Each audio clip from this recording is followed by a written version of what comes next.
won't want to leave. If your budget's tighter or you just want something better, there's a hack. I got a travel pro tip hack for you. So,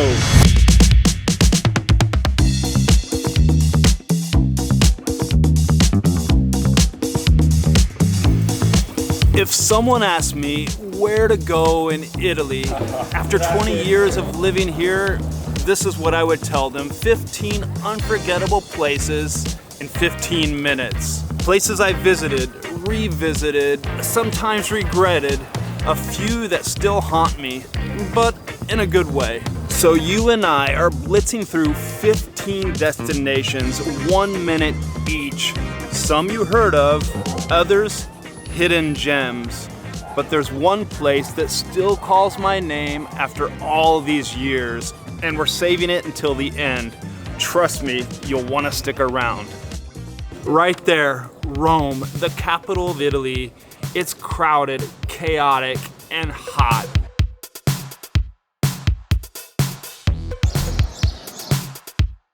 You go there for the history, you stay for the chaos. Pick 3 places: the Vatican, Pantheon, Spanish Steps. Just don't go to conquer Rome in one day.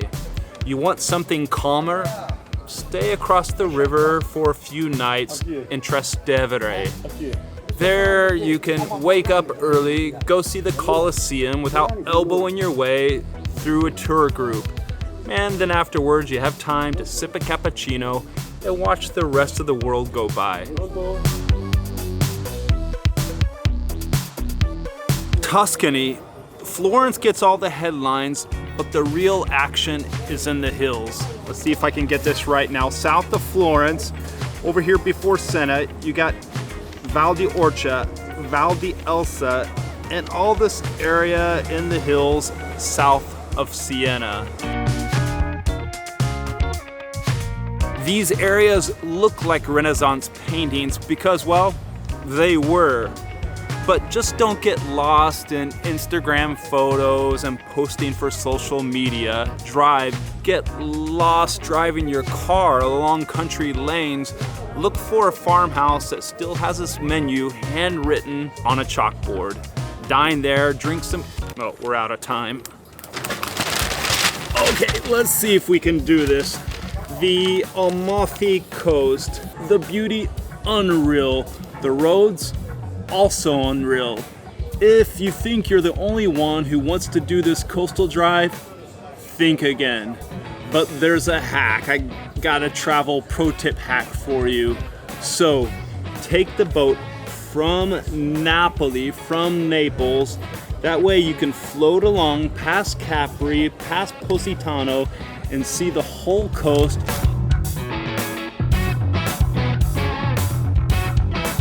without sweating in your car along those narrow, twisty roads.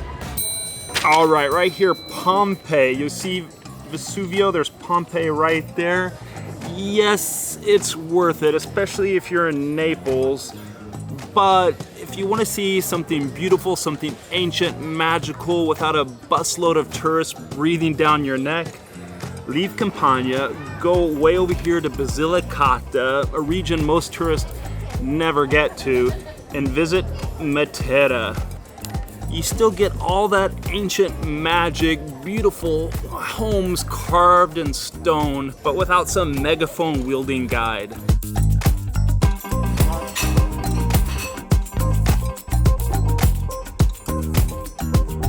Here we go, right here, the region of Emilia-Romagna. Yeah, this is the food basket of Italy. Bologna,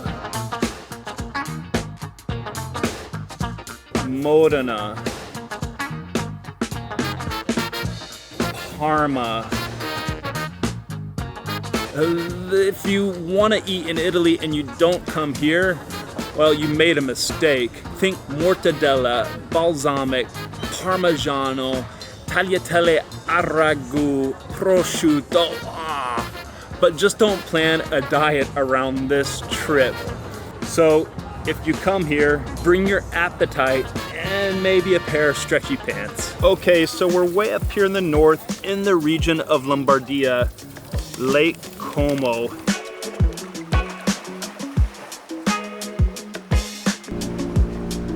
Of course, you might have heard of George Clooney living here on the western side of the lake, but before he made it famous, young Gregor Brown made his home in Lecco over there on the eastern side of Lake Como. There's Varenna, there's Bellagio, there's Como, of course, the city over here on the western side down. It's an upside down Y. But don't think about driving around the lake. Parking is a nightmare. I used to ride my bike all around the lake, do one big Giro del Lago. So do what I did back in the day when I wanted to relax and really see the lake. Ferry hop, there's a public transportation ferry that'll take you from town to town all along the lake. Sardinia, wild, blue, untamed. Young Gregor Brown once took his Vespa in 1961 from Geneva all the way down to Olbia. I stayed for a week up in the northeast around Sant'Edoro. After that vacation, I made my way back up to the ferry to go back up to Geneva. On the way, got stung by a wasp on my lip. Yeah, Vespa wasp. Nearly lost control of the Vespa. Anyway, but just don't stay the whole time around the Costa Smeralda. Explore the interior. So I want you to make your way through the rugged interior lands, go down to the south to the capital of this region, Cagliari, then over to the west side, Alghero. There you're gonna find these stunning beaches that make Amalfi look like a bathtub.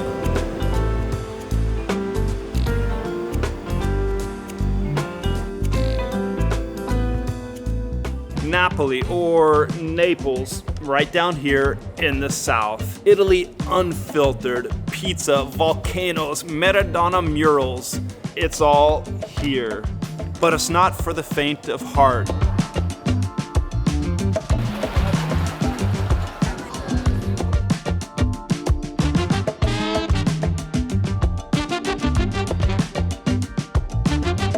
So if you need to decompress and unwind, maybe take a short ferry ride over here to the island of Ishika. They got a great rabbit ragu, I heard. I've tried it actually, really good. But this whole area, oh, you'll love it. Oh, we're out of time. Okay, this is not a hidden gem. This is Venice. You would have heard about it right here at Venezia.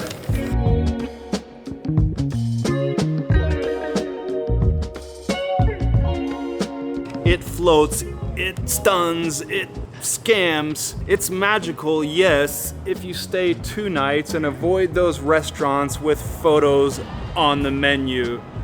But if your budget's tighter or you just want something better, my advice to you, Gregor Brown's advice, head north to Treviso or south near Ferrara to Comacchio.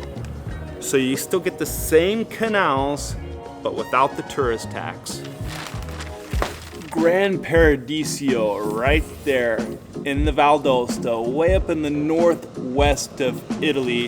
This is just north of Susa. Alpine bliss, wildflowers, ibex running around.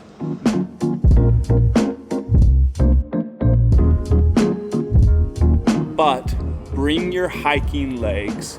So, pack in your bags, not your flip-flops, but your hiking boots, and be prepared to see a side of Italy that hardly anyone else ever sees. Mount Etna. We've gone from the far north to the far south. There she is on the island of Sicily, off on the east. The volcanoes and vineyards around her are next level.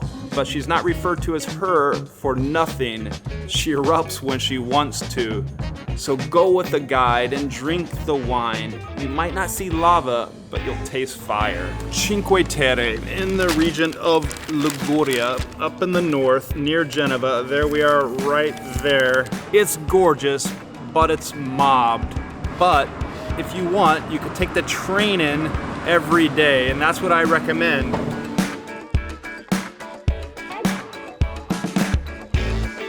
I recommend staying down here in the southernmost part of Liguria in this beautiful little town called Lerici. This gives you the option to take the train up to Cinque Terre and visit it as you like and escape when you're tired of the crowds. Here in Lerci, if you head a little bit to the south, there's caves all along the coast that you can kayak in and out of, or you can hike up along and get these stunning views down south of the coast, all before you hit the border there with Tuscany. This way you escape the crowds and save your sanity. Val di Trea, Puglia, right down here in the heel of Italy's boot. This is the area near Alberobello, just south of Bari. You'll see Alberobello there. This whole valley here, it's stunning. Truly homes, olive groves, and slow mornings.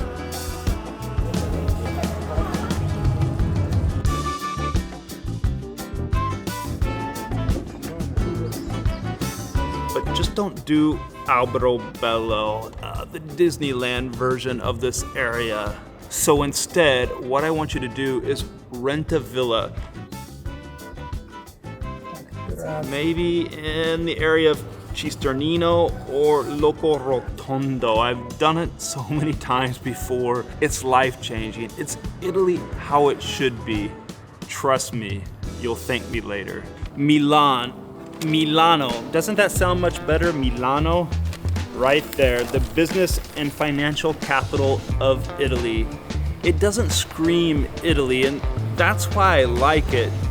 It's got style, swagger, an aperitivo that slaps you in the face. But it can be pricey in the peak seasons, especially Fashion Week. In Fashion Week, everyone floods into Milan. So go there in the shoulder seasons, explore Milan. It's kind of off the beaten path. You got your Last Supper, you got the beautiful views from the top of the Duomo, and you have the shopping streets as well if you're into the high fashion. You want a stylish alternative? Consider Torino. How are we doing on time? Are you ready? Right up here, the Dolomites, up near Bolzano, right there. Finally, the place that still calls my name. Those rugged pink peaks, the cowbells, the hiking trails. But don't just do a drive-by. Stay for a week so you can wake up with the mountain views and remember why you came to Italy in the first place.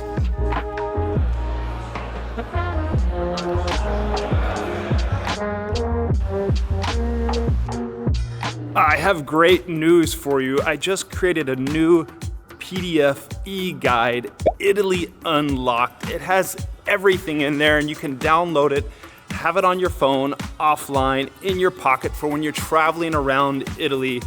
50 pages of goodness, research, curated, 20 years of boots on the ground experience from me. How to get to and from Italy, how to get around once you're here, what to see, what to do. I'm giving you Google links to some of my favorite restaurants in all of Italy, links to the hotels I like to stay in, the ones that are nestled in the vineyards, what you should watch out for, the scams, and how you can save yourself money. Italy Unlocked. There's a link to download it in the description. That's it, 15 places, and I think we did it in 15 minutes. And yes, it's the Dolomites that still haunts me. When you stay up there for a week, breathe the alpine air, do those morning hikes, eat the speck sandwiches, you won't want to leave. Italy, it gets under your skin. So if you're ready to turn this list into a full-fledged itinerary, one that will flip the script, I traveled from the south to the north, putting it all together. There was one place in this region that shocked me that wasn't in any guidebook. So I want you to watch this video next. This itinerary will change your Italy trip. If you're dreaming of making that Italy vacation, this video makes it real.